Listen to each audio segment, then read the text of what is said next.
Uswazi mtaani Katoni nyumbani baba heshima ipo, unaambiwa deni unaama mtaa unaodaiwa deni linaisha mwenyewe akuoni tena.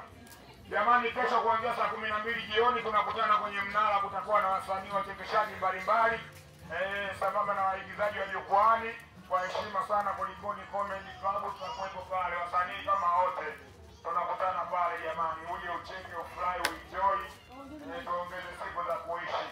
Niite Rashid wa Uswazi mtaani Katoni nyumbani baba heshima ipo.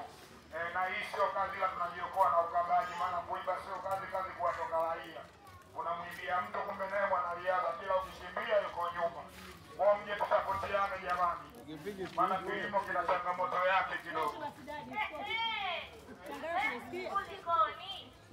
Mradi huu unadhaminiwa na mpango wa ruzuku wa Feel Free na Nafasi Art Space kwa msaada wa ubalozi wa Uswizi nchini Tanzania na ubalozi wa Norway Dar es Salaam.